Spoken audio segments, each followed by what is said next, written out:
Je ne sais plus si c'est le PDG de Dropbox ou de LinkedIn qui avait dit que les clients sont très forts pour exprimer leurs problèmes, mais très mauvais pour donner la bonne solution.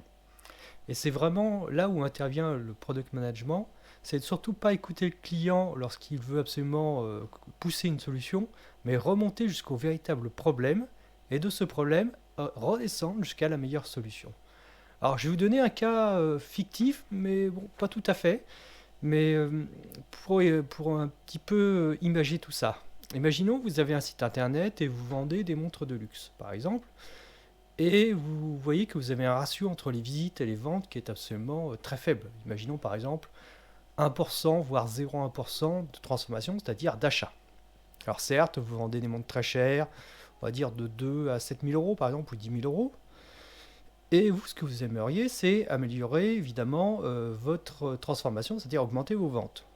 Si vous écoutez les clients, ils vont vous dire oui, bah, peut-être qu'il faut faire de la pub ou il faut faire des promotions, etc.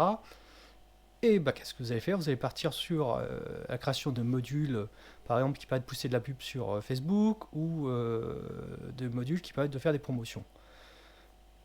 Là, vous avez écouté votre client. Qu'est-ce qui va se passer? Des pubs pour pouvoir vendre des montres sur Facebook, surtout des montres de luxe, ça va être vu souvent par pas mal de personnes comme de l'arnaque, disant c'est bizarre ce truc, c'est pas très net, je suis pas sûr du coup, etc. Et les promotions, c'est pas forcément ce qui va marcher, puisqu'on est sur un objet de luxe, et ce que cherchent les gens, c'est justement à s'acheter un peu cette part de luxe, et non vouloir absolument peut-être avoir des promotions à tout prix, ça va pas forcément fonctionner. Alors qu'est-ce qu'on peut faire? Bah, c'est revenir au problème. Le problème principal, c'est d'augmenter les ventes. Voilà, c'est pas forcément de faire de la pub sur Facebook ou d'avoir des systèmes de promotion. Et là, il va falloir parler aux clients finaux. Donc l'idéal, c'est de pouvoir avoir des personnes qui n'ont pas acheté et pouvoir échanger avec eux.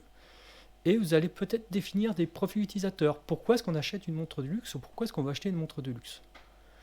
Pour certains, c'est pour acter un moment. Par exemple, l'obtention d'un diplôme de fin d'études. Pour d'autres, ça peut être le premier job. Moi, c'est comme ça que j'ai acheté ma première montre, c'est lors de mon premier job. C'est avec mes premiers salaires. Ça peut être aussi pour un mariage, par exemple. Enfin, imaginons, ça peut être pour ces différentes choses-là.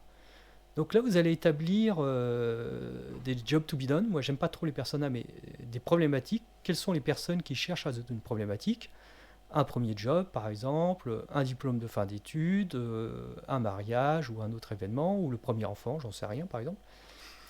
Et là, vous allez dire, bon d'accord, on voit ces gens ont envie de s'acheter quelque chose qui coûte cher, mais on n'a pas forcément les besoins, les moyens.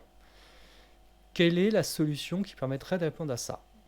Si vous prenez un diplôme de fin d'études, par exemple, ou un mariage, ce sont des choses qui vont être fêtées en famille, de manière assez large peut-être pour le mariage, peut-être un peu plus confidentiel pour le diplôme de fin d'études.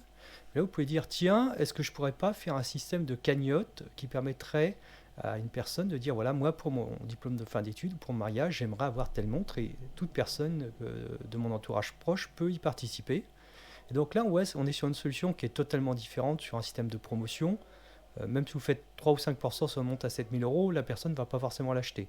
De la pub sur Facebook ou Instagram, il y a tellement de pubs pour des montres de contrefaçon qu'il n'y a pas forcément la confiance. Donc autant aller sur les personnes qui sont déjà là, qui ont une véritable envie, qui pensent à avoir une relation de confiance avec vous, et voir comment arriver à transformer cette envie en achat.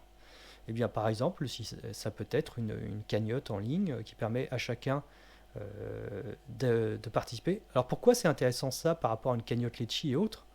C'est ce qu'on appelle l'adhérence. Le problème, c'est s'il faut faire une cagnotte Litchi. C'est-à-dire, moi, je veux cet objet-là, mais en plus, il faut créer un compte Litchi, c'est-à-dire qu'il faut aller sur un autre site. D'abord, je vous parle de la montre qui est sur ce site-là, puis après, je vous parle d'un autre site où il faut créer une cagnotte. Ça va créer de la complicité, de l'adhérence, ça va pas être fluide. Tandis que si tout est intégré au site marchand, n'importe quelle personne, c'est un peu comme une liste de mariage, voilà, on pourrait même faire ça avec des listes de mariage d'ailleurs, n'importe quelle personne de l'entourage va pouvoir participer de la manière la plus simple possible à cette dotation. Et là, peut-être que vous allez vendre beaucoup plus de monde qu'en faisant de la pub sur Instagram, Facebook, ou qu'en faisant des promotions, et donc en rognant votre marge, qui est, il faut le dire quand même dans le monde des montres, assez importante.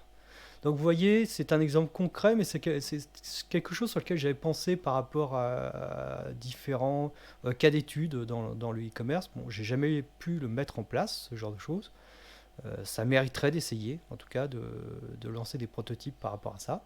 Mais vous voyez, cherchez pas forcément l'évidence, cherchez à comprendre vraiment le problème qui est derrière et quelle est la meilleure solution pour résoudre ce problème. Si vous voulez vendre des montres très chères, la solution, c'est peut-être pas de faire de la promotion, c'est d'avoir un ensemble de personnes qui vont pouvoir participer avec grand plaisir pour fêter un événement marquant de votre vie, par exemple.